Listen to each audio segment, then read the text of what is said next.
Buenas tardes. Damos comienzo a un nuevo episodio de Catavinas Podcast. En nuestro último programa conversamos con Lorena Ro, integrante de Supervivientes en Acción. Si aún no has visto la entrevista que le realizó Teresa Domínguez, te animo a hacerlo en nuestro canal de YouTube o en Spotify. Créeme, merece la pena. Porque como bien recordamos siempre, las mujeres no somos mercancía. Hoy retomamos un contenido que se nos quedó pendiente por falta de tiempo. Un nuevo episodio de Mujeres en Primera Línea, que escucharemos a continuación. En esta entrega analizamos el reciente documento de Reem al-Salem 2025. Respuesta a una crítica política y a un ataque personal contra un informe de las Naciones Unidas que presenta nueva evidencia sobre la prostitución como causa y consecuencia de la violencia contra las mujeres y las niñas. Un título largo, sí, pero de esos que vienen cargaditos de verdad incómoda. Y para alegrarte el día, o removerte un poco, que también es sano, hoy nos acompaña en Catavinas la brillante investigadora y doctora en Humanidades, creadora y coordinadora del Laboratorio del Amor, Coral Herrera. Nos trae reflexiones y claves realmente interesantes que no querrás perderte. Cerraremos el episodio con nuestro espacio Catavinas Poética, dedicado en esta ocasión a Andrea Dworkin, con la lectura de un texto en la voz de nuestra compañera Marisela. Ponte cómoda, respira hondo y acompáñanos. Este episodio viene fuerte.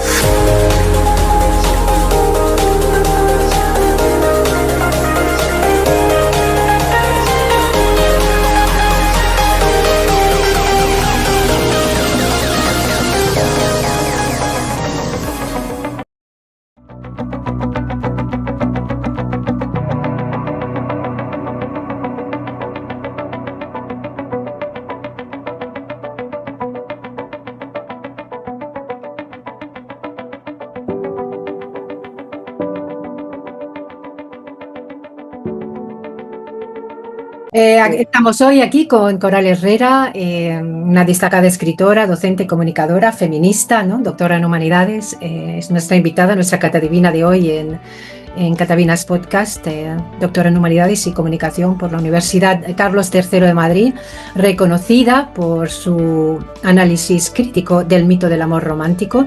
Ha publicado numerosos libros, entre ellos, pues luego hablaremos de ellos, pero entre ellos La construcción sociocultural del amor romántico, Mujeres que ya no sufren por amor, El contrato amoroso, y numerosos más, ¿no? Coordina el Laboratorio del Amor, una comunidad virtual que promueve la herramienta de las relaciones igualitarias y el autocuidado. Además, tienes un blog que data allá de 2010, ¿no? Y colaboras con distintos medios, entre otros El País y otros muchos, ¿no? Impartes conferencias, talleres, no solo en España, sino en Latinoamérica y en otros muchos lugares, ¿no? Eres una mujer internacionalmente conocida y muy reconocida en el medio feminista, ¿no? Bloguera. Te has dedicado a escribir e investigar sobre las relaciones humanas, especialmente el amor romántico y las relaciones sexuales y sentimentales, las redes afectivas, ¿no? Que además ha sido la base de tu tesis doctoral. Hola, Coral. Hola, ¿qué tal, Teresa? Bienvenida ante todo. Muchas gracias, Teresa, por invitarme y también por presentarme. Pues nada, te cuento que para mí el amor romántico siempre ha sido un tema desde que era muy, muy pequeña. No entendía muy bien cómo se relacionaban las personas adultas a mi alrededor, porque bueno, yo veía a mi alrededor a la gente metida en unas batallas terribles, y lo que más me llamaba la atención era la enorme distancia entre los mitos románticos, las pelis, ¿no? Los cuentos de hadas, ¿verdad? Y los cuentos de princesas, y luego la realidad, ¿no? Yo no veía amor a mi alrededor. Yo veía a adultos batallando, tratándose muy mal, en perpetua guerra, y sobre todo lo que veía era mujeres sirviendo a los hombres. Y no entendía por qué, porque, bueno, yo, fíjate, de pequeña me preguntaba, pero si nadie las obliga, ¿por qué se ponen como criadas, ¿no? Como sirvientas al servicio de un hombre? Desde muy pequeña me hice muchas preguntas. Y de hecho, recuerdo que incomodaba mucho a mi madre porque mi madre, bueno, pues es feminista, ¿verdad? Y cuando yo escuchaba a sus amigas hablar sobre la libertad, los derechos de las mujeres, ¿no? Me encantaba escucharlas, ¿no? A todas ellas, pero luego en casa, en la intimidad, hablaban de lo mucho que estaban sufriendo por Manolo, por Paco, por José Luis, ¿no? Y a mí me chocaba mucho porque yo le decía a mi madre, ¿por qué no le dices a tus amigas feministas que se apliquen a sí mismas lo que están diciendo? Y mi madre se reía, claro, y me decía, es que es muy difícil, ¿no? Ellas estaban, ¿verdad?, para situarnos en plena revolución sexual, ¿no? Habían salido del pueblo, habían empezado a estudiar en la universidad, se incorporaron masivamente al mercado laboral, ¿verdad? Y mi madre me decía, estamos empezando, ¿no? Y tampoco tenemos como herramientas, ¿no?, para llevar la teoría a la práctica. Entonces recuerdo que cuando yo me enamoré por primera vez, pues dije, ahora entiendo yo por qué es tan difícil ser feminista y enamorarse, ¿no? Y cuando me tocó elegir tema de tesis doctoral, estaba pasando por una separación interminable, porque, bueno, pues estaba con un chico de los de, como el perro del hortelano, que ni come ni deja comer, ¿no? Y yo no me explicaba por qué yo no era no era capaz de dejar la relación. Y quería investigar, quería leer, quería entender, ¿no? Yo estudié una carrera muy bonita que se llama Humanidades, y que, bueno, es una forma de asomarte a las disciplinas de las ciencias sociales, antropología, sociología, literatura, derecho, economía, ciencia política, ¿no? Pero bueno, no eres experta en nada. Cuando terminas eres humanista. Y muchos de mis compañeros y compañeras eligieron otras carreras como para alcanzar una especialidad, y yo opté por el doctorado en Humanidades. Entonces le propuse a mi director de tesis estudiar el amor romántico desde esta perspectiva multidisciplinar y feminista. Y bueno, pues recuerdo que al pobre hombre casi le da un infarto, ¿no? Que fue de, pero Coral, a ver, el amor romántico en el cine de los años 50, ¿no? O el amor romántico en la poesía de, ¿no? Y yo decía, no, yo quiero analizar su dimensión política, social, económica. Claro, mi objetivo era como... Bueno, yo pensaba, si el feminismo es un movimiento de liberación de mujeres y el amor romántico nos tiene tan atrapadas, pues hay que hacer algo, ¿no? Hay que intentar ver qué hacemos con el amor romántico. Me chocó mucho, ¿verdad?, cuando empecé a leer a teóricas feministas que hablaban sobre el amor, que lo mejor era que las mujeres renunciáramos, ¿no?, las mujeres heterosexuales renunciáramos al amor de pareja para siempre, porque yo era muy romántica. Entonces yo decía, no puede ser, ¿cómo vamos a renunciar, no? Yo decía, tiene que haber alguna manera, ¿verdad? Y me di cuenta, ¿no?, de estamos despatriarcalizándolo todo, estamos despatriarcalizando la ciencia, los parlamentos, la educación, la comunicación, la cultura, estamos despatriarcalizando los deportes, todas las áreas, ¿no? Y yo decía, pues el amor seguro que también se puede despatriarcalizar. Entonces empecé una investigación, obviamente me fascinaron mucho, ¿no?, las tesis de Emma Goldman y Alexandra Kollontai, que bueno, pues hablaban de este sistema de opresión que sufrimos las mujeres dentro del matrimonio, y empecé sobre todo a entender en qué consistía eso y por qué las mujeres nos sometíamos voluntariamente a esto, ¿no? El hecho de tomar conciencia, ¿verdad?, que todas las mujeres tenemos una doble jornada laboral, y que una es remunerada y otra sin remunerar, y el ver que los hombres tenían y tienen el doble de tiempo libre en todo el mundo que las mujeres, para mí fue como, bueno, o sea, esto es un tema de justicia social, ¿no? De justicia social, o sea, hombres y mujeres tenemos derecho a tener el mismo tiempo libre, ¿verdad? Y bueno, pues de alguna forma la tesis doctoral fue un análisis, ¿verdad?, de por qué amamos, cómo nos enamoramos, por qué amamos así y no amamos de otra manera. Pero cuando terminé la tesis, mi objetivo fue, ok, ahora necesitamos herramientas. Ya lo hemos comprendido a nivel teórico, de dónde viene el amor romántico, y ahora es súper importante, pensaba yo, generar herramientas para que la teoría feminista nos sirva, para que sea útil, para poder llevarla a lo cotidiano, ¿no? Y una de las cosas que, bueno, pues que, o sea, yo quería liberarme a mí misma, pero también quería liberar a las demás, porque a mí me chocó mucho darme cuenta de que yo estaba en un duelo muy doloroso, pero no tenía herramientas, ¿no? Y yo decía, me han hecho memorizar el listado de los reyes visigodos, que no me ha servido absolutamente para nada en la vida, y me han enseñado a cosas tan importantes como despedirme de mis seres queridos cuando mueren, aceptar un rechazo amoroso, poner límites a mi pareja, decir que no cuando quiero decir que no, ¿verdad? Claro. Y ahí fue donde yo empecé claro, a decir, bueno, esto hay que llevarlo al terreno de la práctica, no puede quedarse en un libro. Y fue cuando empecé a impartir talleres presenciales por España y América Latina, que empecé a tratar de generar esas herramientas, ¿no? En el año 2015 fundé el Laboratorio del Amor, que es una escuela virtual de mujeres, en el que hemos aprendido mucho todas, la verdad, porque, bueno, yo lo que he tratado es como de construir una red colectiva de construcción del conocimiento colectivo, ¿no? Donde podamos, entre todas, opinar, aportar, y vamos de lo personal a lo político. Es decir, trabajamos con experiencias, con vivencias propias, con teoría, y lo que estamos haciendo es, bueno, pues intentar llevar la utopía a la práctica, ¿no? Y la verdad que después de muchos años yo creo que los avances son maravillosos porque, bueno, yo he desarrollado el método de la autocrítica amorosa, que consiste en aprender a identificar qué es lo que me hace sufrir, qué es lo que hace sufrir a los demás de mí, y ver cómo hago pues para procurarme una buena vida, ¿no? Yo trabajo con muchas mujeres de todas las edades y de todos los países, y sobre todo lo que trabajo con ellas es el tema de, bueno, el autocuidado desde una perspectiva política, ¿no?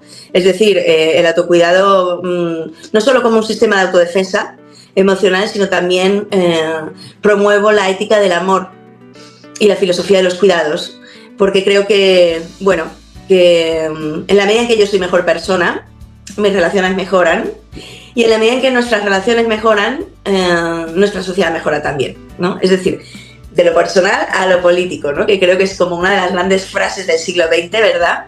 La idea de que lo que nos pasa a una nos pasa a todas y que los problemas no son personales, en realidad son colectivos, ¿no?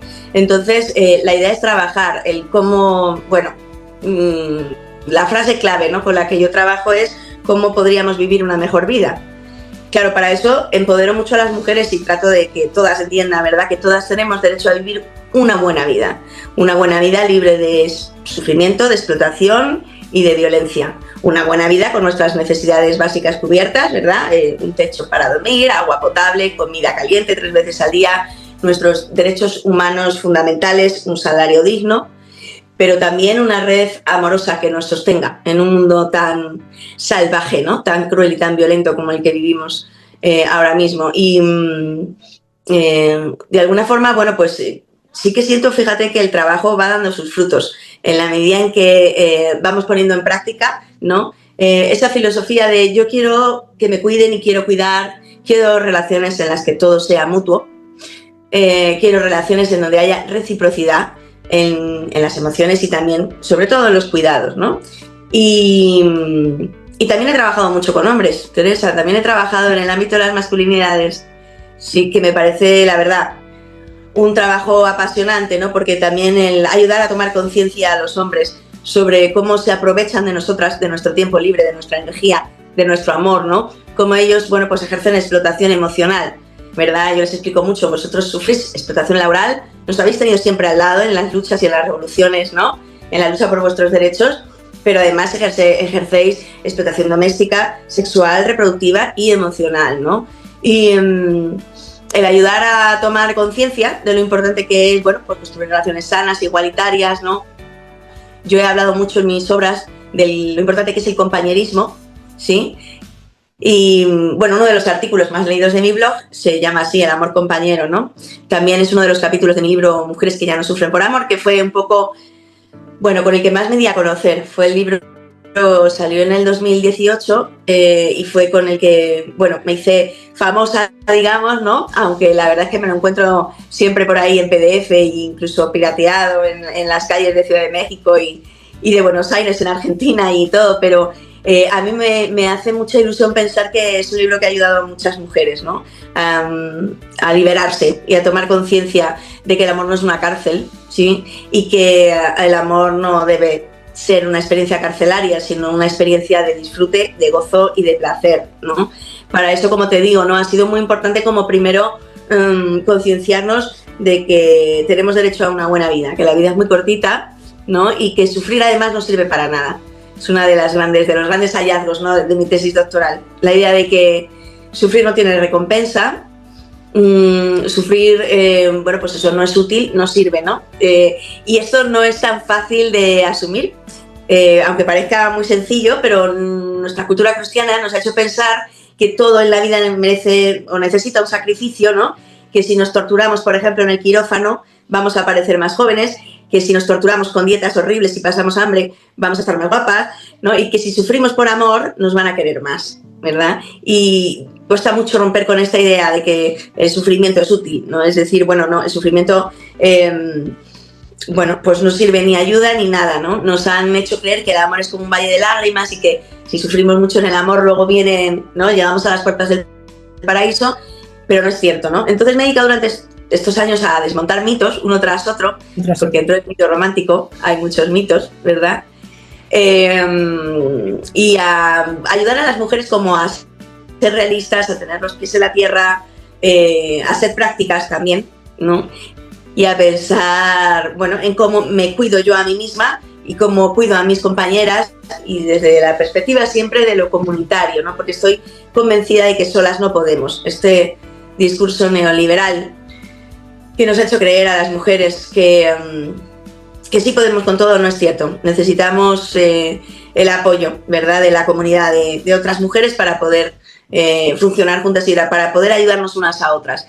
Quería preguntarte si sigues formando parte del equipo de investigación del Observatorio de Masculinidades de la Universidad Miguel Hernández, ¿no? Y Sí. por otro lado, ¿cómo es tu experiencia como profesora o cómo fue? No sé si sigues en el máster de terapia sexual y pareja de la Universidad de Barcelona, porque me interesa conocer un poco esa, no solo desde la perspectiva de la mujer, que seguiremos hablando, sino que como eres experta en tu posgrado de los malestares de género de las mujeres, hiciste distintos módulos, entre otros la construcción de la masculinidad patriarcal y su impacto en la salud de los varones, en la Escuela Essen, ¿no? Y la Universidad Carlos III, masculinidad, entre otras cosas, también masculinidades y acción social de la Universidad Complutense de Madrid. Y me gustaría que nos explicaras tu interés por ahondar en esa problemática de la masculinidad patriarcal, ¿no? Pues sí, cuando estaba haciendo mi tesis doctoral, después de, ¿verdad?, estudiarme todas las olas del feminismo y las teorías, ¿verdad?, de las mujeres, me encontré con con los estudios de masculinidades que en principio me llamaron mucho la atención. Claro. Y después he conocido a grupos de hombres que están trabajando contra el patriarcado, han tomado conciencia, ¿verdad?, de cómo viven ellos el patriarcado. Y para mí la verdad que es, a ver, ¿cómo te lo digo? Yo creo que es fundamental que los hombres puedan hablar de lo que les pasa, de cómo ejercen su poder, de cómo usan sus privilegios, ¿no? Y hacer ese ejercicio de autocrítica amorosa que te he comentado antes, ¿verdad? Las mujeres llevamos décadas leyendo libros, haciendo asambleas, reuniones. Las mujeres llevamos mucho tiempo escribiendo, hablando, leyendo, formándonos, haciendo cursos, másters, yendo a congresos, jornadas, ¿no? La brecha es enorme entre hombres y mujeres. Es enorme. ¿Por qué? Bueno, pues porque los hombres no se preocupan tanto, ¿verdad?, por el tema de, cómo la transformación de las relaciones sociales pueden llevar a una transformación de la organización social, política y económica. Es decir, lo que yo planteo es, partiendo un poco, ¿verdad?, de la grandísima Flora Tristán, el decir, no puede ser que estéis luchando en la calle por vuestros derechos y que en casa os comportéis como el patrón, ¿no? Y aquella frase de en la calle soy el Che y en la casa Pinochet, ¿verdad? Ahí me di cuenta, ¿no? Tú no puedes estar luchando por, no sé, los derechos laborales de tuyos y de tus compañeros o por la justicia social si en casa te comportas como un auténtico rey, ¿no? Entonces, la verdad que me parece muy necesario el trabajo con los hombres porque no sirve de mucho, creo yo, empoderar a las niñas si los hombres no asumen que esto es un tema de justicia social, es decir, que ellos tienen que comportarse como compañeros, no como reyes ni como patronos, ¿no? Y que todo tiene que ser compartido en un hogar y que tienen que renunciar al privilegio del que han gozado de tener una cuidadora, madre, niñera, secretaria, psicóloga, ¿verdad? administrativa, ¿no? Que se encargue de todo. Y yo creo que este es el reto que tenemos ahora por delante, porque estoy convencida de que el epicentro del patriarcado está en nuestras casas, en nuestros corazones y en la cama. Entonces yo, por ejemplo, cuando doy charlas con chicos, les digo que la revolución real está en el baño. Es decir, en el baño, que los hombres tienen que empezar a limpiar el váter, ¿no? Fíjate que, Teresa, que en mi propia pareja sucedía, es decir, yo le decía a mi compañero, es que el niño te ve haciendo pizzas, te ve haciendo barbacoa, ¿verdad? Te ve fregando platos, pero no te ve como me ve a mí, recogiendo las cacas de las perras y limpiando el váter a fondo, ¿sí? Cuando te sientas y raspas, ¿no? Digo, entonces yo creo que la revolución está ahí en la escobilla del váter, ¿no? Así en ahorrarla como arma de guerra, porque yo le explicaba, el día que vosotros os hagáis cargo como nosotras nos hacemos cargo de los vómitos, el pus, la sangre menstrual, el semen, los mocos, las flemas y ¿verdad? Todas las secreciones corporales, de la misma manera que nosotras lo hacemos, entonces ese día ya podemos empezar a hablar de igualdad. Cuando todos y todas nos hagamos cargo de la mierda, ¿sí? Y ese es el epicentro un poco, bueno, pues con el que yo trabajo mucho en los talleres con hombres, ¿no? También en los másters y posgrados que imparto en la universidad, porque al final, bueno, estoy como en todos los niveles, ¿no? A veces voy a institutos de secundaria, también trabajo en colegios, también trabajo en la universidad. Y un poco yo creo que el reto que tenemos por delante es que los hombres tomen conciencia de los patriarcados que les habitan de la misma manera que nosotras. Porque como te comentaba, siento que existe una brecha enorme, ¿no? Las mujeres nos estamos formando, hacemos cursos, nos apuntamos, ¿verdad?, a talleres y a muchísimas formaciones, y los hombres en cambio como que, bueno, pues asisten un poco entre perplejos y enfadados ante los cambios, ¿no? Ahora mismo hay una reacción patriarcal fortísima en contra del feminismo, y creo que para mí la esperanza se abre cuando veo que hay hombres que se autoorganizan y se juntan con otros hombres para ver cómo hacen, ¿no?, para liberarse de sus patriarcados y para empezar a tratar a las mujeres de su entorno bien, ¿no? Me parece muy, muy importante el trabajo sobre cómo tomar conciencia de la propia violencia que ejerzo yo. Yo, por ejemplo, llevo años trabajando los patriarcados que me habitan, ¿no? Yo soy una mujer patriarcal porque aunque mis padres me han educado bajo los valores de los derechos humanos, el feminismo, el ecologismo y el pacifismo, y los cuentos que me han contado, ¿no?, me han hecho una mujer patriarcal. Entonces, yo creo que esto es un trabajo para toda la vida, es decir, que no va a haber ningún momento en que yo diga, ay, ya soy completamente feminista, ya completamente, ¿no? Sino que más bien yo creo que es un trabajo para toda la vida. O sea, trabajar para intentar ser mejor persona y también para, bueno, pues comportarme con los demás desde estos principios tan importantes que para mí son fundamentales, ¿no? Y que te cuento, ¿verdad? Yo, la propuesta que yo hago, tanto en el ámbito de las mujeres como en el de los hombres, es sustituir todos los valores que subyacen al amor romántico, los valores del capitalismo y del patriarcado, como por ejemplo la propiedad privada, la posesividad, la dominación, ¿no? Son estructuras de abuso, ¿sí? De abuso y de explotación. Entonces, lo que yo propongo es, bueno, vamos a relacionarnos con otras estructuras. Vamos a derribar la estructura de abuso y de explotación para poder a intentar, ¿verdad?, relacionarnos desde la empatía, la solidaridad, el trabajo en equipo, los cuidados mutuos, el compañerismo, la cooperación, ¿no? Y todos esos, bueno, pues valores que creo yo que podrían ayudarnos a construir un mundo mejor, porque al final yo entendí siempre el feminismo desde ahí, ¿no? Es un movimiento de liberación de las mujeres y también es una apuesta para la construcción de un mundo mejor. Y los hombres tienen que participar, ¿verdad?, activamente en ello, ¿no? Y para eso es como, bueno, fundamental, ¿verdad?, que tanto hombres como mujeres entendamos algo tan básico como que no nos están enseñando a usar nuestro poder para el bien común. A mí este es un concepto clave en mi trabajo, ¿no? No nos enseñan a pensar en el bien común ni a trabajar por el bien común. Cada cual piensa en lo suyo, ¿no? Estamos en una sociedad muy individualista y muy egoísta y realmente lo que más nos hace sufrir, pues creo yo, ¿no?, que que para nosotras uno de los objetivos principales es erradicar la explotación y el sufrimiento, y para erradicar el sufrimiento es muy importante el entender que las relaciones tienen que mejorar y nuestra forma de organizarnos social, económica y políticamente tiene que mejorar. Entonces, bueno, ese es un poco el trabajo que hago con los hombres, ¿no? Y tomar conciencia y luego herramientas para llevar la teoría a la práctica para tu día a día, ¿no? Porque lo que yo notaba cuando era pequeña era pues mucho discurso, ¿verdad?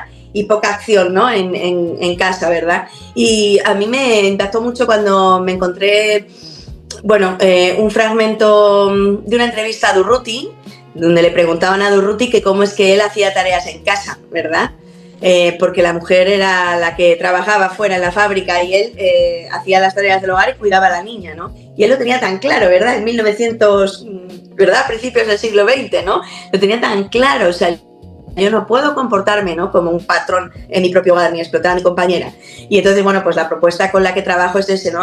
Uno de mis lemas es otras formas de quererse son posibles, otras formas de relacionarse, de pelearse y también de separarse son posibles, ¿no? El que podamos romper las estructuras con las que nos hemos relacionado hasta ahora, desde, bueno, la toma de conciencia de que el amor romántico ha sido un dispositivo de control social que ha servido para ponernos a las mujeres de rodillas, ¿no? Frente a los hombres, y claro, que creo que puede, bueno, pues despatriarcalizarse. Sí que creo que podemos cambiar nuestra forma de querernos para que sea una experiencia, como he dicho antes, ¿no? No una experiencia carcelaria, sino una experiencia de gozo, de placer y sobre todo para mí lo más importante es el apoyo mutuo, que creo que es uno de los conceptos más importantes, ¿no? No solo en la pareja, el apoyo mutuo, sino también, bueno, pues en la sociedad en la que vivimos. En tu libro 100 preguntas sobre el amor dices que no tenemos herramientas para querernos, ya no solo para querernos bien, sino para querernos, ¿no? En un mundo en el que parece rendir pleitesía, como dices, al amor romántico, se ha vuelto poco más que heroico plantarle cara, pues eso, a amarse, ¿no? ¿Y qué hacemos para mostrar que otra clase de amor es posible, Coral?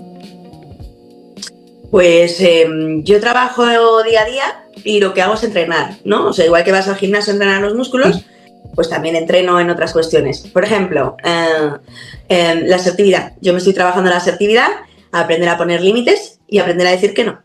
La vida todos los días me pone pues delante, ¿no? Pues gente que me pide que trabaje gratis, ¿no? Mi hijo también me pide límites, ¿verdad? O sea, todo continuamente en mi vida diaria me sirve, me ayuda para poner en práctica esos aprendizajes, ¿no? Me estoy trabajando el egoísmo también, ¿sí? Y lo bueno es que ahora he llegado, bueno, pues a una habilidad muy importante para identificar, como te digo, ¿no? ¿Qué podría yo trabajar en mí para ser mejor persona, ¿no? ¿Qué podría hacer yo para poner en práctica los discursos de libertad, de igualdad, de amor en los que creo? Entonces, creo que es mucho más bonito si se hace en grupo. Es decir, si yo en el Laboratorio del Amor estoy muy feliz porque llevo, pues como te digo, ¿no? 10 años ya con mujeres de todas las edades. Ya han pasado más de 1000 mujeres por el laboratorio y no paramos de aprender porque en el fondo de lo que se trata es, bueno, pues de llevar la teoría a la práctica, ¿no? Que nos sea útil, que nos sirva y que sirva sobre todo para transformar nuestras relaciones, porque ahora mismo nuestras relaciones no funcionan y son una gran fuente de sufrimiento. Y yo creo que la clave es ahorrarnos todo el sufrimiento posible y lograr que nuestras relaciones sean mucho más bonitas de lo que son ahora y sobre todo, ¿no? Yo creo que el darnos cuenta de que no vamos a sobrevivir ni solas ni solos en un mundo tan cruel. Necesitamos formar equipo con los demás y crear redes de apoyo mutuo que nos sirvan a todos y a todas, sobre todo a la gente más vulnerable, ¿no? Yo cuando estoy en una manifestación o en una concentración rodeada de miles de personas gritando, pienso, esto es el amor de verdad. ¿Sí? Esto es el amor de verdad, no es solo el amor de pareja, sino sobre todo el amor de la gente, ¿no? Que sueña con un mundo mejor y que, bueno, que lucha y que trabaja día a día. Y esto es un tema de trabajo, de entrenamiento, sí, o sea, el primer paso siempre es la toma de conciencia, pero luego hay que entrenar día a día y enfrentarse a los dilemas éticos que nos enfrentamos a diario, ¿no? Desde la perspectiva esa que te comento del bien común. Yo, fíjate, estoy criando un niño varón, con lo difícil que es, ¿verdad? Y mi objetivo es ese, Teresa, que mi hijo sea buena persona, que no se aproveche de ninguna mujer, que tenga autonomía, que sea una persona autónoma y que entienda esa base tan importante de que los cuidados deben ser mutuos siempre, ¿no? En todas las relaciones. Es un reto que tenemos por delante, el enseñar a los niños a ser buenas personas, porque hoy en día los héroes con los que se están criando son todos narcos, mafiosos, asesinos, violadores, ¿verdad? Y no tienen referentes apenas de masculinidades no violentas, ¿no? Mi hijo tiene referentes a su alrededor, mis amigos, algunos de mis familiares, ¿no? Hombres valientes, hombres solidarios, hombres comprometidos, pero en la tele, en los dibujos animados, en los videojuegos, todos son mala gente, o sea, malos hombres, ¿verdad? Y es muy difícil, ¿no? Crear a un niño hoy en día para que sea buena persona, pero estamos en ello. Vamos a ver qué tal. Trabajo titánico, porque claro, estamos hablando de una labor personalizada que estás realizando tú respecto a tu hijo, pero hoy por hoy ellos, como lo que tú decías anteriormente, ellos buscan sirvientas, nosotras buscamos compañeros, gran afirmación, pero ¿por qué seguimos manteniendo el estereotipo? Ellos, los valientes y protectores, se sigue repitiendo el estereotipo, nosotras las protegidas y cuidadoras, una vuelta al pasado, se ve en las redes, esto son estrategias, esto es chantaje emocional, es que es como el ciclo, la rueda, se vuelve a repetir, ¿no? Tengo una hija adolescente. Es sobre todo debido a la cultura, porque es la cultura la que todo el tiempo perpetúa estereotipos, ¿no? Y a través de los relatos es como a los niños y a las niñas les enseñan a ser niños o a ser niñas. Y por eso el feminismo insiste tanto en lo importante que es derribar esos estereotipos, ¿no? Pero los creadores y creadoras de cultura siguen perpetuando esos estereotipos y esos mitos. Yo creo que muchos sin tener mucha conciencia, pero hay otros que, bueno, pues que yo creo que lo hacen porque creen que así es la vida y que así son las cosas, ¿no? Y es precisamente a través de los mitos que están enseñando a las mujeres a que sigan igual, ¿no? A que sigan poniéndose de rodillas frente al amor y frente a los hombres, y a los hombres a vivir todos como reyes en sus hogares. Entonces eso es en lo que estamos luchando, el derribar esas narraciones, desmontar esos relatos y sobre todo darle herramientas a los niños y a las niñas, porque esos relatos los van a tener siempre alrededor, ¿no? Entonces que sepan identificar el qué me están vendiendo con este chiste, con esta canción, con este videoclip, con este cuento, ¿no? ¿Qué me están contando? ¿Cómo me lo están contando? Y cuáles son los objetivos últimos, ¿verdad?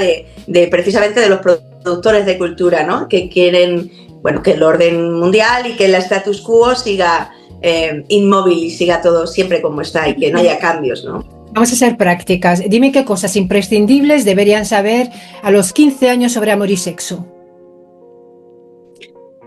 Bueno, lo primero, que el amor no duele, ¿verdad? Que decía Pamela Palenciano, ¿no? Que ha estado tanto tiempo insistiendo que el amor no duele, es decir, hay que disociar la idea del amor y el sufrimiento y unirlo el amor a la idea del goce y del placer. Creo que una cosa muy importante que tenemos que tener en cuenta es que nosotras las mujeres no tenemos poder para cambiar a nadie. Hay que ser humildes y saber que a los hombres no los vamos a cambiar, ¿sí? Que los hombres solo cambian cuando ellos quieren o cuando lo necesitan, ¿vale? Que nosotras no hemos venido al mundo a servir, que no hemos venido al mundo a sacrificarnos, que no hemos venido al mundo a sufrir, que esa no es nuestra misión ni nuestro rol. Nuestro rol en la vida es disfrutar, porque tenemos derecho a ello, ¿no? También creo que es muy importante que las niñas, sobre todo las niñas, aprendan que todo tiene que ser recíproco, que todas las relaciones tienen que estar basadas en los cuidados mutuos, ¿verdad? Y que cuando no es mutuo, pues hay que ahorrarse todo el sufrimiento posible, ¿no? Tenemos que aprender a dejar las relaciones en las que no nos tratan bien y no nos quieren bien, sin autoengañarnos. Y esto forma parte del autocuidado también, ¿no? El no engañarte, estar todo el tiempo siendo realista, ¿no? No pensar que tu amor va a cambiar, ¿verdad? Aprender eso, tener herramientas para desmontar los mitos, ¿no? Y sobre todo, yo una cosa que digo mucho es, oye, tú lo que te tienes que preguntarte es cuando estás, bueno, con respecto al amor, ¿tú te estás divirtiendo? Hay una frase de Emma Goldman que dice, si no puedo bailar no es mi revolución, ¿no? Y yo siempre digo, mira, si no te estás divirtiendo no es tu relación, si tú no te sientes libre para ser tú misma, para decir lo que sientes, lo que opinas, lo que quieres. Para mí esto es muy, muy importante, ¿no? Que las mujeres podamos sentirnos libres para expresar nuestros deseos y nuestras necesidades y nuestras opiniones, ¿no? Sin miedo a las reacciones de los demás, ¿no?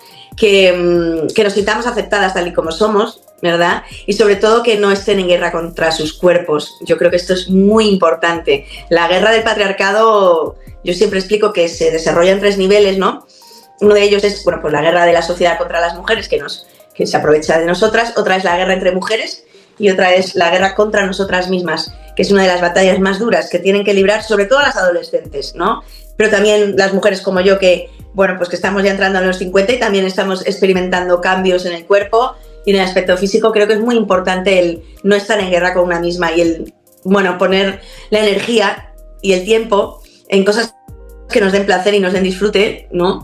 Y para mí lo más importante es como que nos contagiemos unas a otras, es decir, la liberación es contagiosa, ¿no? Cuando vemos a una mujer que se divorcia, yo lo noto que alrededor todo el mundo se siente feliz, ¿verdad? Y todas las mujeres se dan cuenta de que no pasa nada y que te puedes divorciar y no se cae el mundo y no es un fracaso, sino más bien un triunfo el salir de una relación en la que no te quieren y no te tratan bien, ¿no?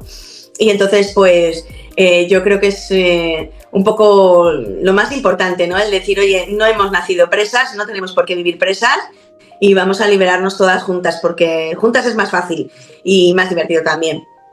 Y me gustaría entrar en una pata delicada, que es la pata del sexo, con respecto a las niñas, a las jóvenes, que tengan claro ciertos puntos, ¿no? Es sobre las demandas del sexo que con respecto a sus parejas, ¿no? Hasta dónde tienen que llegar, el derecho a la intimidad, el derecho a decir que no, el tema de si existe o no el poliamor, que a veces se usa como excusa. ¿Qué es lo que piensas sobre este tema? Bueno, yo creo que una de las cosas más importantes es que las niñas y las mujeres conozcamos muy bien cuáles son nuestros derechos sexuales y reproductivos. A mí nunca me lo enseñaron, ¿sí? En segundo lugar, que tengamos también muy claro que nunca debemos renunciar a nuestros derechos y a nuestra libertad, ni en nombre del amor, ni en nombre de nada, absolutamente nada, porque son muchísimas las mujeres que renuncian a, bueno, derechos básicos como por ejemplo la privacidad, ¿no? Que es un derecho básico inalienable, la intimidad y la privacidad, derecho a moverte con libertad, derecho a ver a tu gente querida, derecho a dedicar tiempo a tus pasiones, derecho a estudiar y a trabajar en lo que tú desees, ¿no? Muchas mujeres renuncian por amor y creo que esto es como súper importante, el entender que, bueno, que el amor no es renunciar ni sacrificarte. En el ámbito del sexo, yo lo que siempre aconsejo es que todo en el sexo sea siempre mutuo. Entonces, cuando planteo esto siempre hay un pequeño shock, ¿verdad? Por ejemplo, en un aula, ¿no? Cuando explico, oye, si vuestros novios os piden practicar sexo anal, tiene que ser mutuo, ¿sí? Y claro, los chicos se quedan blancos, ¿no? Las chicas se ponen rojas y yo digo, no, a ver, el placer anal, cuando se hace bien y cuando es bonito, es una de las cosas más placenteras del mundo. Entonces, yo les digo, los chicos tienen su punto G precisamente en esa zona, siempre todo mutuo, ¿no? Y si no es mutuo, entonces nada, ¿sí? Y claro, causa un gran revuelo, ¿no? Porque de alguna forma los hombres tienen muchas dificultades para disfrutar del sexo.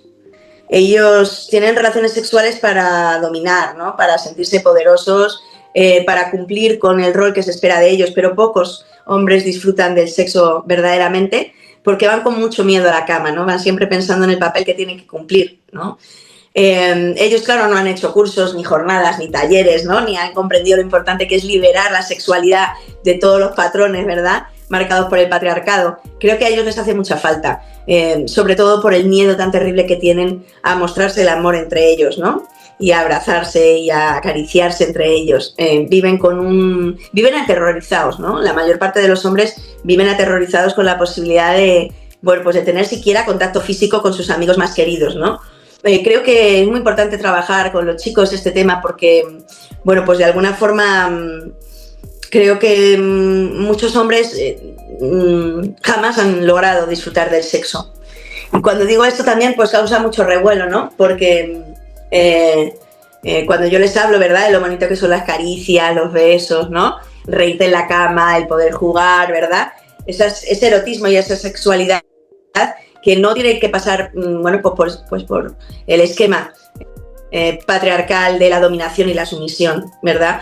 A mí me preocupa mucho, Teresa, porque hay cada vez más niños que no logran tener erecciones si no es humillando y dejando a su compañera sexual.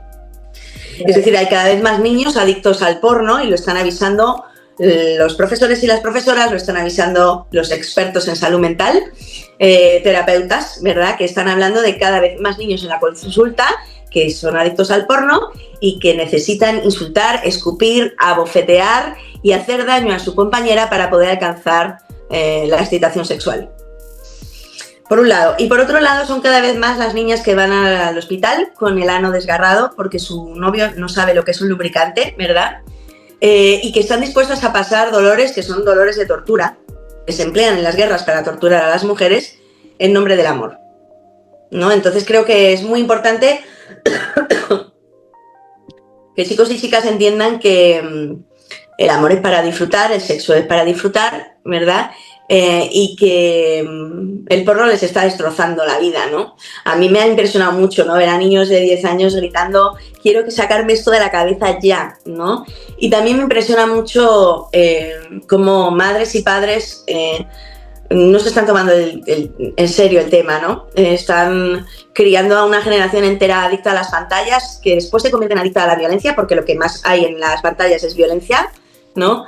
Están creando una generación de mujeres inseguras con su cuerpo, totalmente acomplejadas y en batalla contra sí mismas, y a los chicos pues también les están convirtiendo en violadoras potenciales a todos, ¿no?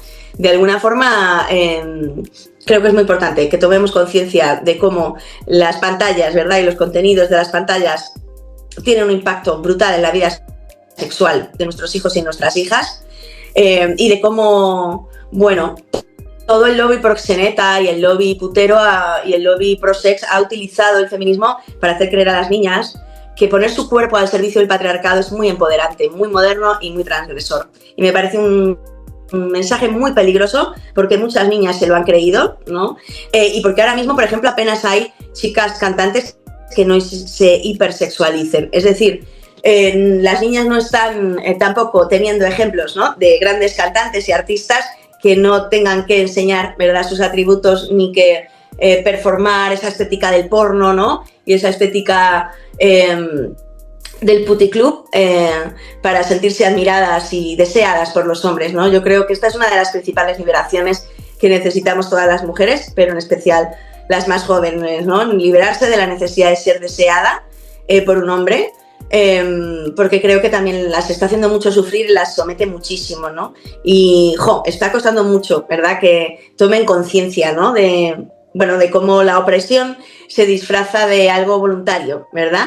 O sea, este rollo de, no, yo me pongo tacones así porque me gusta, ¿verdad? Yo me someto a torturas en el salón de belleza porque me gusta, ¿verdad? Y, pues hay que liberarse ahí, yo creo, en todos los aspectos, porque creo que es en el ámbito del sexo y del amor donde está más presente el patriarcado, ¿no? Veo que hemos avanzado mucho a nivel legal, a nivel, pues, leyes, a nivel, sobre todo a nivel legal, a nivel político, pero no en la cama. Y en la cama es el territorio, precisamente, ¿no?, donde más daño nos hacen las personas que más queremos. Fíjate que para mí es como fundamental que entendamos que yo trabajo mucho con esto, Teresa, y de verdad es impresionante el decirles a los chicos que no pueden violar a sus parejas, que sus parejas, si dicen que no, es que no, ¿verdad? Y que a nosotras no nos violan por la calle, nos violan los maridos, nos violan los padres, los padrastros, los tíos, los primos, los hermanos, ¿no? Y que es precisamente el hogar el lugar más peligroso para una mujer hoy en día en el planeta. Entonces, bueno, pues el foco hay que ponerlo en ellos, ¿verdad? En enseñarles a recibir un no, en enseñarles a que tu pareja no es de tu propiedad, ¿verdad? Y no tienen ningún privilegio sobre ella, ¿no? Y enseñarles a comportarse, bueno, pues como seres humanos y como compañeros. Y es un reto que tenemos tanto mamás y papás como, ¿no?, todas las instituciones educativas y también el sector de la cultura. Tiene que hacer una revolución el sector de la cultura, porque si seguimos contando esos mismos cuentos, las niñas seguirán sometiéndose y diciendo que lo hacen porque les gusta.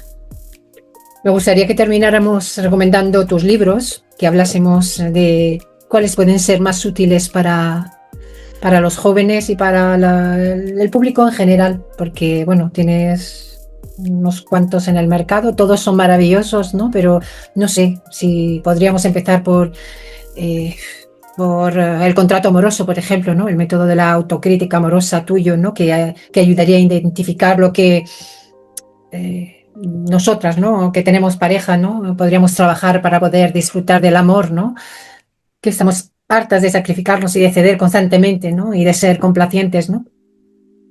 Aquello Sí, bueno, yo creo que el libro primario es el de mujeres que ya... Sí. Perdona, ¿que se fue el sonido? No, decía que tú misma, ¿no?, pones en el libro, no queremos príncipes azules, queremos compañeros con los que compartir nuestra vida, a un trocito de ella, ¿no? Aprender a establecer límites o llegar a acuerdos que nos permitan sentirnos libres y seguir siendo nosotras mismas, ahora que sabemos que hay cosas que no se negocian, ¿no? Sí, yo, bueno, el libro más así, el primero es el de Mujeres que ya no sufren por amor, porque ayuda a muchísimas mujeres de todas las edades, ¿no? El de 100 preguntas sobre el amor para mí es un libro especial porque es un libro hecho por y para la gente joven, en un lenguaje sencillo y accesible, en el que voy, bueno, pues respondiendo esas 100 preguntas, ¿no? Y que sirve para que te hagas más preguntas. Yo siempre le digo a las mamás y a los papás que lo lean con sus hijos, ¿no? Para que puedan hablar sobre ello, ¿no? El contrato amoroso es un libro que escribí que, bueno, a mí me ha ayudado mucho con mi pareja, ¿no? El aprender a negociar con mi pareja, porque nos han enseñado justo lo contrario, ¿no? A dejarnos llevar por el amor, ¿verdad? O sea, la propuesta que yo hago en el contrato amoroso es decir, oye, todo se puede hablar, todo se puede negociar, todo se puede pactar, ¿no? La propuesta es hacer un pacto de cuidados con la pareja para ver cómo me voy a cuidar yo mientras estoy enamorada y emparejada, y cómo voy a cuidar la relación, ¿sí? Y cómo voy a recibir los cuidados de mi pareja, ¿no? Y lo que propongo es, pues, hacer asambleas del amor, ¿verdad? O sea, el sentarte a hablar de cómo te sientes, qué necesitas, el hacerse esa pregunta todo el tiempo, ¿no? ¿Qué necesito yo para estar bien y qué necesitamos los dos como pareja para estar bien? ¿Qué podríamos mejorar de la pareja, ¿verdad? Porque nos han enseñado, pues eso, que el amor es una guerra en la que hay que tratar de domesticarse o de dominarse mutuamente, y mi propuesta es justo la contraria, ¿no? El amar desde la libertad y desde, bueno, esa idea de los cuidados, porque para mí el amor es un trabajo de cuidados. Y veo, ¿no?, que las relaciones son, pues, como una semillita que siembras, que luego riegas, que vas cuidando, que brota, ¿verdad?, que florece y que finalmente da sus frutos, ¿no? Y creo que cuando no cuidas el amor, pues el amor no dura. Entonces sí que es súper importante que nosotras las mujeres podamos ser leales a nosotras mismas y que no nos traicionemos a nosotras mismas en nombre del amor, ¿no? Yo creo que es fundamental el poder tú sentirte en paz contigo y el poder tener una relación donde tú puedas ser tú, ¿no? Y donde puedas establecer esos límites, y también incluso el decir, oye, esto no lo voy a negociar, ¿no? Yo, por ejemplo, con mi pareja, desde el principio le dije, yo no negocio mi privacidad y tampoco negocio el tiempo que le dedico a mi gente querida. Yo necesito, ¿verdad?, dedicar tiempo a solas, a mis amigas, a mis amigos, y eso es innegociable para mí, ¿no? La red afectiva, que es el mayor tesoro que tenemos, creo yo, los seres humanos, ¿no? Nuestra red afectiva, y que al final pienso que el último día de nuestras vidas, los últimos días de nuestras vidas, no nos vamos a llevar ni los yates, ni la joya, nos vamos a llevar el amor de la gente que nos cuidó, de la gente que nos quiso, ¿no? Y de la gente a la que hemos cuidado y a la que hemos querido. Y yo creo que es lo más importante, ¿no? Ahora cuesta un poco que entiendan las nuevas generaciones esto, porque ellos creen, ¿verdad?, que lo importante es tener seguidores y fans y likes, ¿no? Pero yo creo que mucho más importante es tener gente que te acepte tal y como eres, ¿no? Y que tengas parejas en las que tú puedas siempre ser tú y evolucionar y crecer, ¿verdad? No quedarte estancada, ¿no?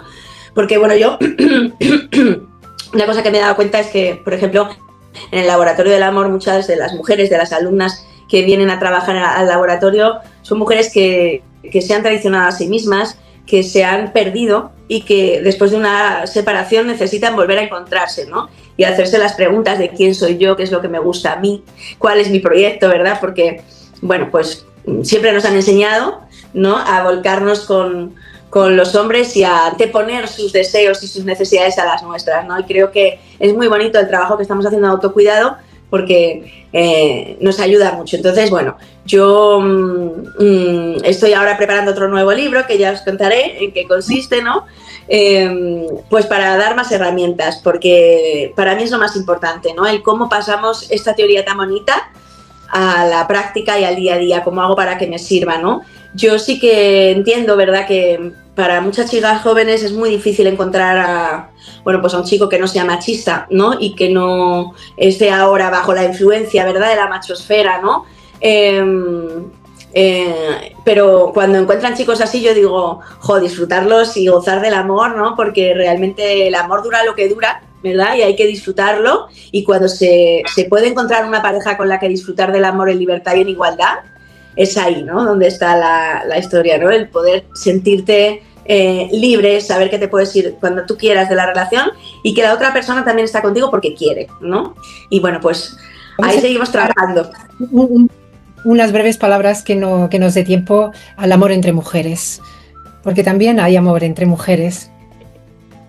Pues fíjate que el otro día hablábamos de que en mi época, por ejemplo, cuando yo tenía 20 años, no era tan común como hoy ver a mujeres dadas de la mano, besándose, abrazándose, ¿no? Y para mí es una de las cosas más bonitas que ha sucedido en los últimos años, ¿verdad? Porque hay que hablar también de los logros de la lucha feminista, hay que hablar de los avances, ¿no? Y valorarlos, ¿verdad? Y también ponerlos o sea, visibilizarlos, ¿no? Y una de las cosas más bonitas, yo creo, ha sido que hoy las chicas se sienten más libres para amarse entre ellas, que ya no tienen que disimular que son amigas, ¿no? Como hacían nuestras abuelas y nuestras madres, que todo el tiempo tenían que esconderse, y ellas pues pueden, sobre todo en las grandes ciudades, ¿no? El mostrar su amor y el vivirlo. Y yo entiendo que esto es algo que enfada muchísimo a los hombres, ¿no? O sea, cómo podéis tener una relación entre vosotras sin que nosotros pitemos nada, ¿verdad? Pero me parece tan importante que las mujeres se atrevan a vivirlo, ¿no? Y que sobre todo no estemos siempre ejerciendo la represión, ¿verdad? Sobre nosotras mismas cuando nos relacionamos con otras mujeres a todos los niveles, a nivel de amistad, a nivel sexual, afectivo, sentimental, ¿no? Yo creo que es muy importante que nosotras no reproduzcamos el mismo esquema que se reproduce, ¿verdad? En las parejas heterosexuales, entender que no estamos libres de patriarcado ninguna, es decir, que todas hemos sido educadas y vivimos en el patriarcado y que entonces también las relaciones entre mujeres están atravesadas por luchas de poder, ¿no? Y por dinámicas de poder, pero lo importante es que ya tenemos esas herramientas para verlo, ¿no? Ya tenemos esa capacidad, ¿verdad? Para analizar cómo es nuestra relación de pareja, sea con un hombre o con una mujer, y cómo podríamos mejorarla para que sea, pues... Y entonces no solo en las relaciones sentimentales entre mujeres, sino también en los grupos de mujeres, creo que es muy importante que aprendamos, ¿verdad? Y que yo creo que necesitamos también muchas herramientas para poder convivir, para poder trabajar juntas, porque esas herramientas, fíjate, creo que nos las deberían de dar en la escuela, es decir, el cómo aprender a dialogar, a debatir, a construir en equipo, ¿no? Cómo hacer para trabajar tu ego, ¿no? Y tus necesidades de dominar a los demás. Creo que si nosotras pudiéramos demostrarle al mundo que sí se puede, ¿no? Es decir, que nosotras debemos ser el referente de cómo se puede vivir una sociedad no patriarcal. Y por eso yo siento que tenemos una responsabilidad enorme a la hora de, yo sí, les estoy pidiendo a los hombres, ¿no?, que no sean patriarcales, pero puedo ofrecerles un ejemplo de cómo funcionar al margen de esas estructuras del patriarcado, para que vean que es posible.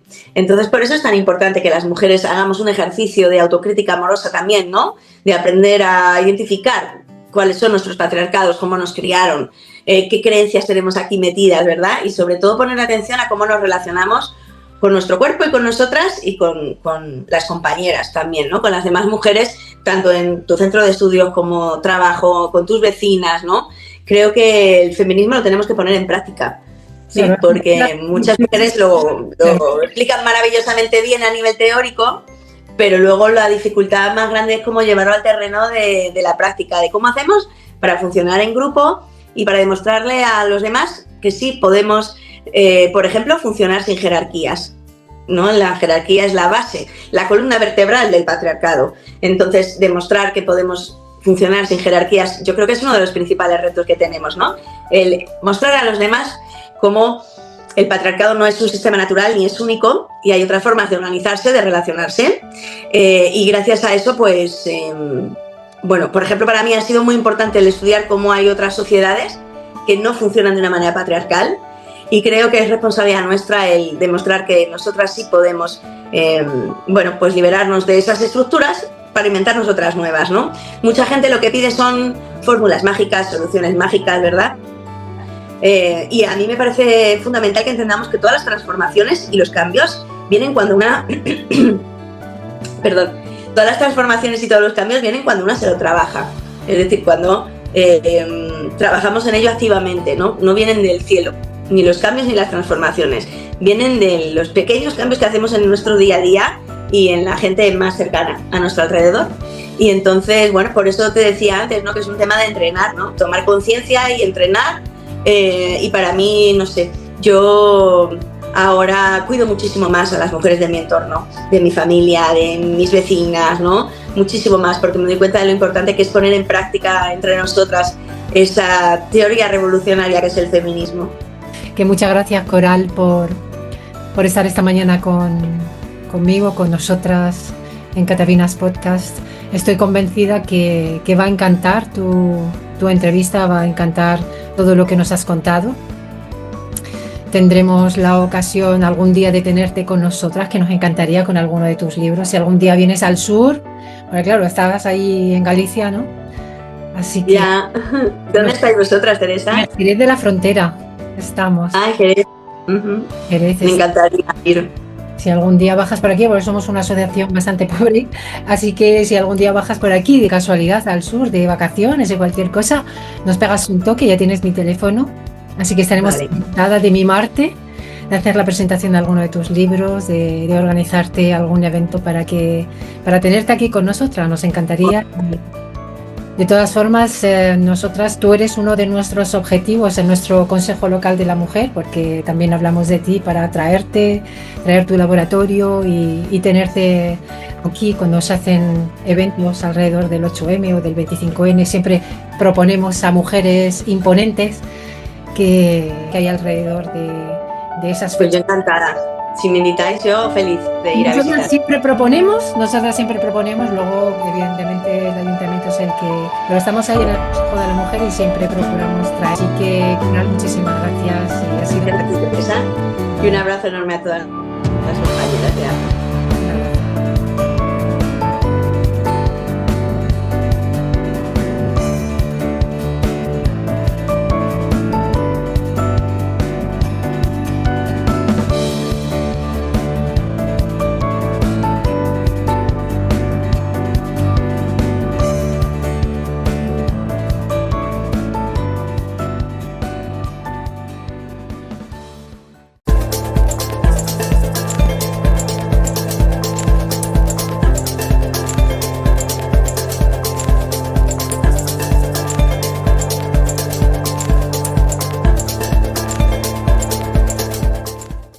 Buenas tardes, María. Buenas tardes, Teresa. Una tarde más con María Collado. Hoy vamos a hablar sobre la respuesta a una crítica política y a un ataque personal contra el informe de las Naciones Unidas que presenta una nueva evidencia sobre la prostitución como causa y consecuencia de la violencia contra las mujeres y niñas de Rim al-Salem.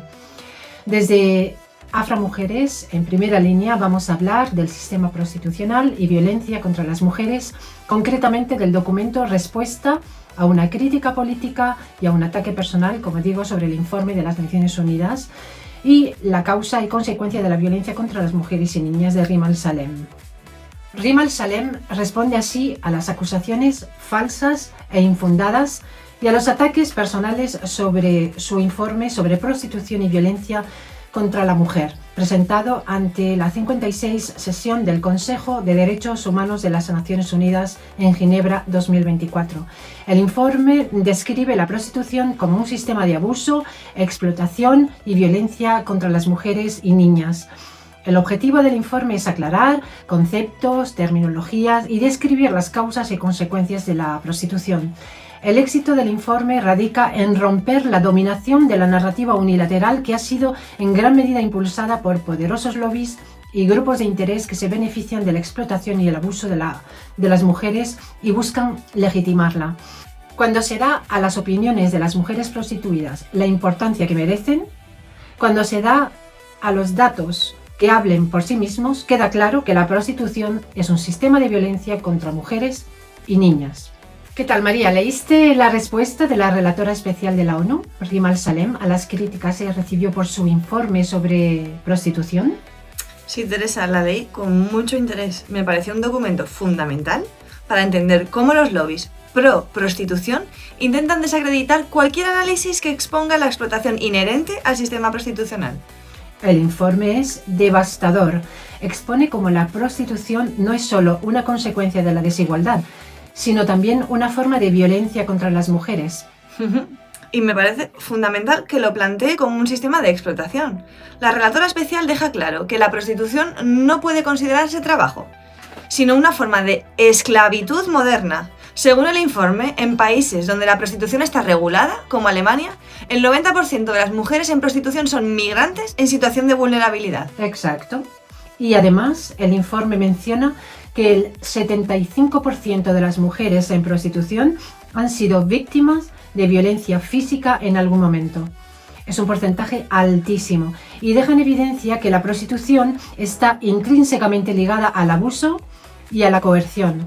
El informe de Al-Salem se basa en evidencia sólida y en testimonios de supervivientes, pero ha sido atacado con argumentos ideológicos y sin fundamentos científicos. Y no solo eso, también denuncia que ha habido ataques personales contra ella, lo cual es una táctica recurrente cuando alguien desafía la narrativa de la prostitución como trabajo sexual. Es indignante que se intente desacreditar su labor en lugar de debatir los datos presentados.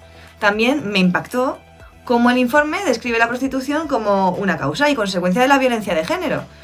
Muchas mujeres entran en la prostitución porque han sido víctimas de abuso infantil, pobreza extrema, trata de personas, violencia machista, violencia de género en muchas de sus formas, violencia por el hecho de ser mujeres, en resumen.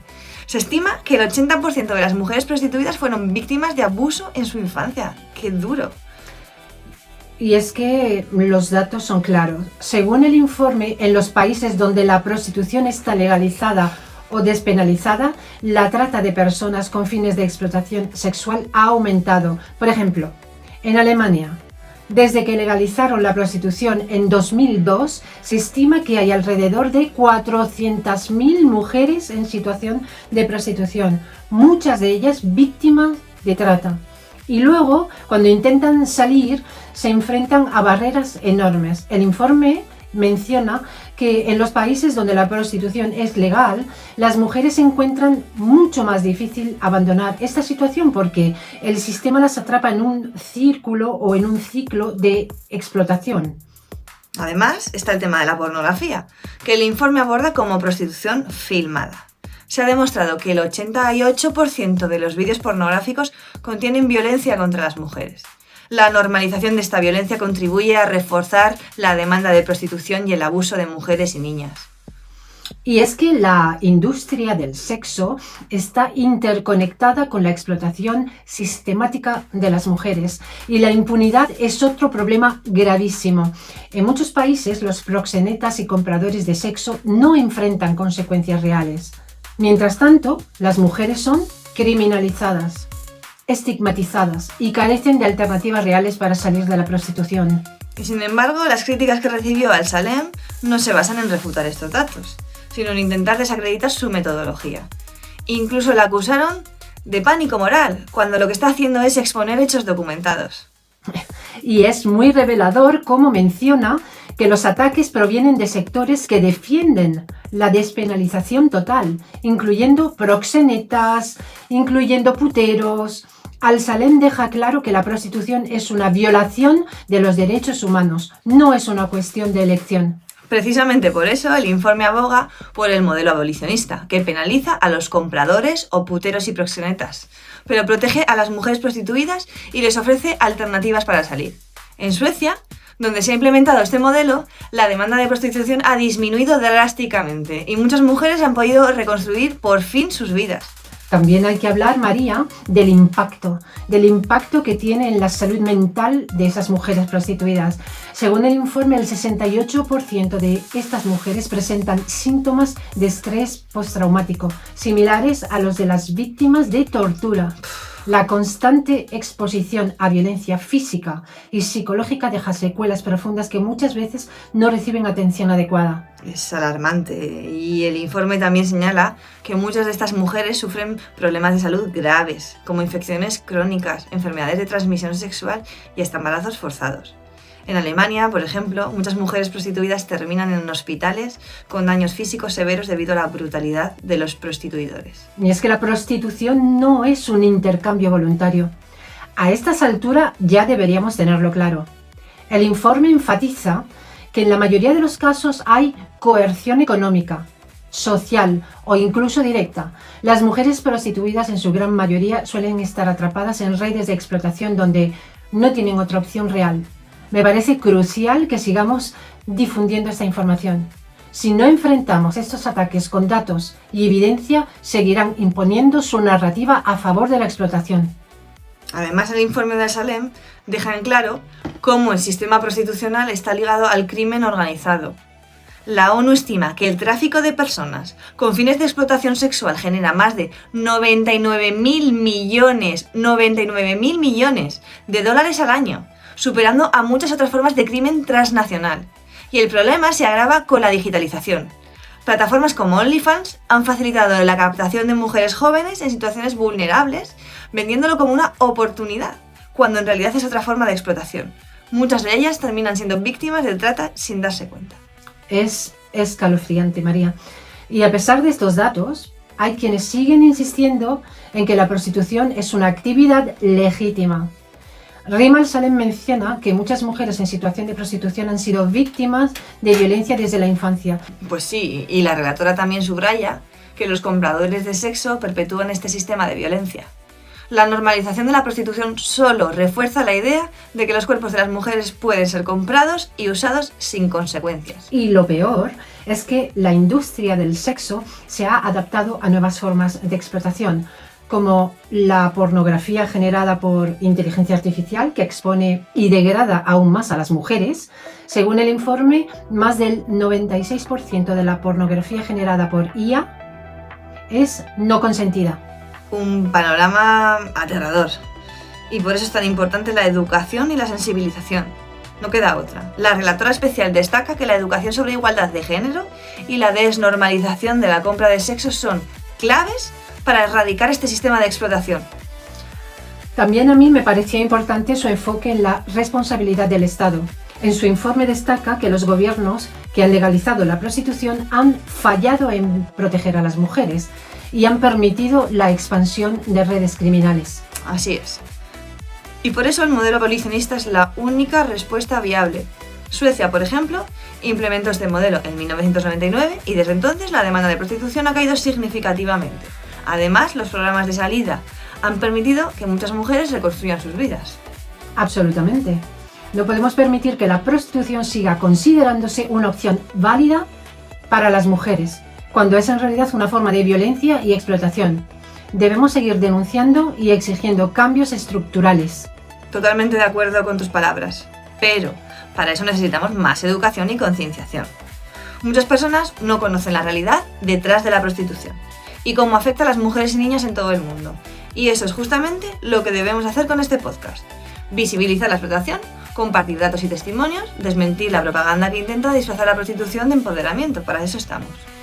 Sigamos hablando de esto, sigamos difundiendo la información y apoyando modelos que realmente protejan a mujeres y niñas de la violencia y la explotación. Rima Al-Salem fue nombrada relatora especial de las Naciones Unidas sobre la violencia contra las mujeres y las niñas, sus causas y consecuencias en julio de 2021 por el Consejo de Derechos Humanos de la ONU para un mandato de 3 años. Comenzó su mandato el 1 de agosto de 2021 y lo renovó en 2024.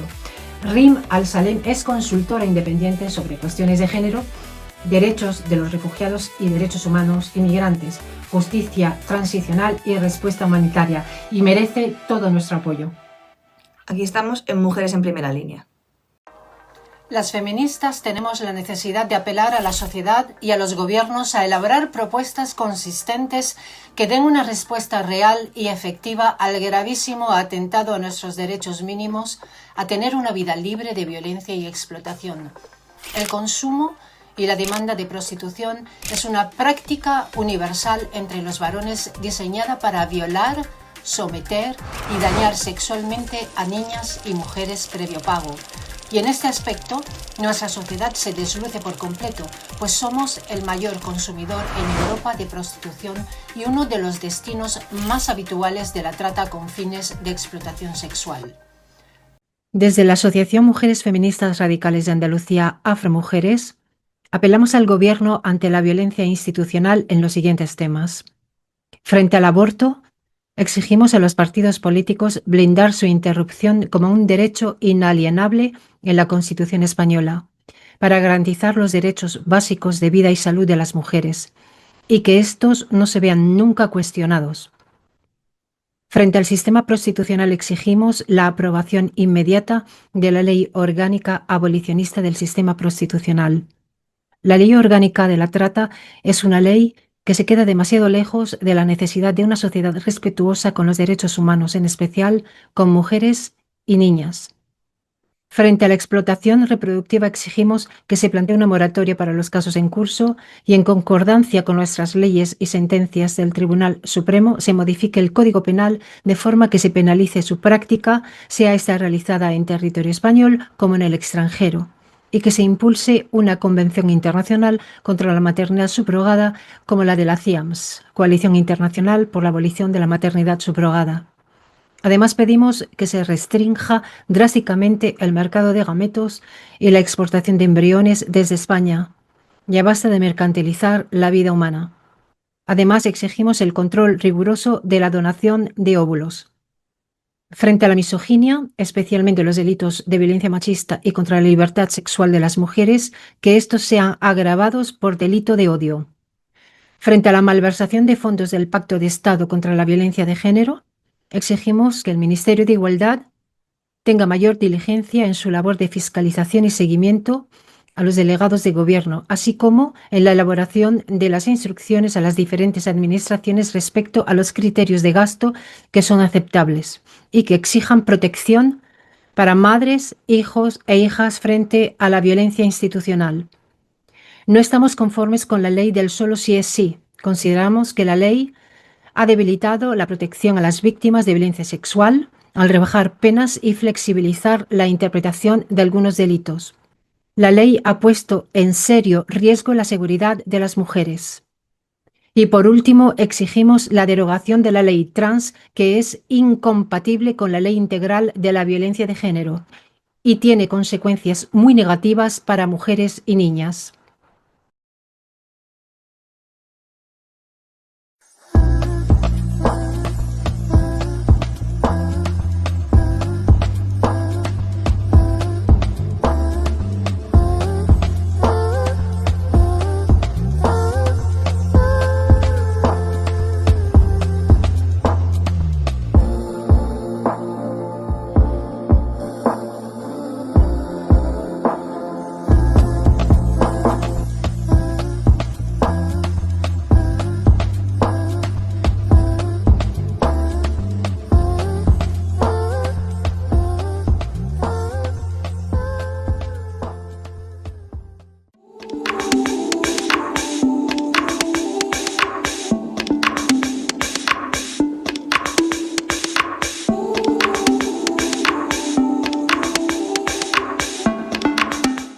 ¿Quién dijo que era fácil?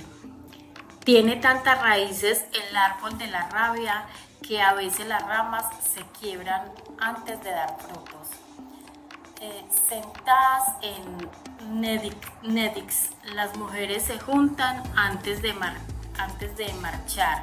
Hablan sobre las chicas problemáticas que contratan para ser libres.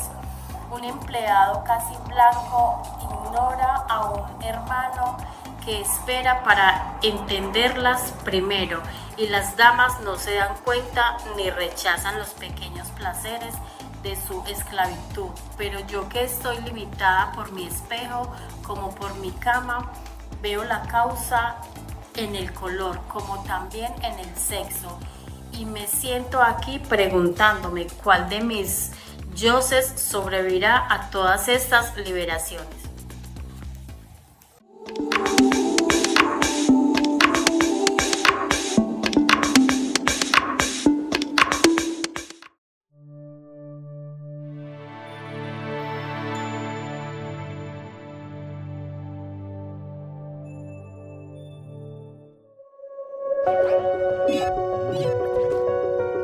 Somos un equipo de mujeres de distintos campos profesionales que nos marca una importante conciencia feminista. Como asociación nacemos en Jerez de la Frontera de la inquietud y del compromiso con la defensa de la agenda feminista abolicionista, buscando ensanchar los lazos con otras mujeres con las mismas inquietudes. Romy, ¿y tu vinculación con el feminismo cómo surge? El Día Internacional contra la Explotación Sexual y la Trata de Personas se celebra Miembro el de 23 Supervivientes en septiembre. Acción, un colectivo de mujeres. Es un proyecto original, innovador, ya que hace uso de las nuevas tecnologías y de las redes sociales en cuanto a su formato. Tenemos en marcha la realización de varios programas, ya hemos hecho 6 concretamente, cuyas protagonistas son asociaciones de vecinos, mujeres rurales en su propio entorno, también mujeres conocidas del movimiento feminista. Tenemos a personas de mucho renombre, María Grigelmo, periodista, también tenemos a Nuria González, abogada y especialista en derechos humanos, también ha venido Sara Berlori, que es superviviente del sistema prostitucional, Nika, de la plataforma contra abusos sexuales a menores, y muchísimas más que tampoco podemos nombrar, ¿no? Y muchas mujeres también a nivel local que han venido a hablar con nosotras en el podcast. Y los programas los grabamos nosotras, los hacemos nosotras, los producimos nosotras con medios informáticos propios, nos autofinanciamos, nos autodirigimos, lo hacemos todo. Las invitadas son, por un lado, mujeres con un amplio recorrido en el espacio feminista y solvencia dentro de lo que es el espacio del feminismo abolicionista, y por otro lado, que se prestan sin ánimo de lucro, evidentemente, porque somos una asociación sin ánimo de lucro, y por otro, mujeres del entorno local y rural a las que invitamos a venir a hablar de sus propios problemas.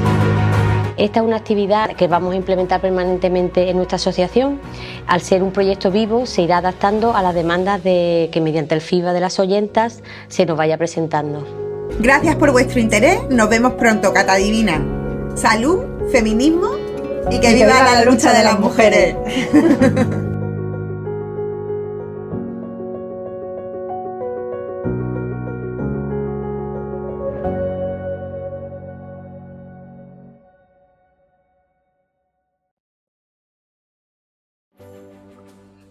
Y hasta aquí llega un nuevo episodio de esta tercera temporada de Catavinas Podcast. Solo nos queda desearos una feliz fiesta y recordaros que en enero estaremos de descanso. Volveremos en febrero con un nuevo capítulo y una invitada muy especial, Mar Molpécerez, una mujer imprescindible para entender desde una mirada feminista la relación entre mujeres y discapacidad. Nos vemos muy pronto. Mientras tanto, permaneced atentas a nuestras redes sociales. En Instagram, @catavinaspodcast y @feministas.radicalesandalucía. En nuestra web, feministasradicales.org, encontraréis todos los enlaces y recursos. También estamos en Teaming, por si queréis apoyar nuestro trabajo, ya que somos una asociación sin ánimo de lucro y toda la ayuda suma. Y no olvidéis suscribiros a nuestro canal de YouTube para no perderos los próximos programas. En esta Navidad deseamos que todas las mujeres y niñas puedan vivir una vida libre de violencia. ¡Feliz Navidad y feliz próspero Año Nuevo! Gracias por vuestro interés, vuestra escucha y por estar ahí, Catadivinas. Salud, feminismo y que viva la lucha de las mujeres.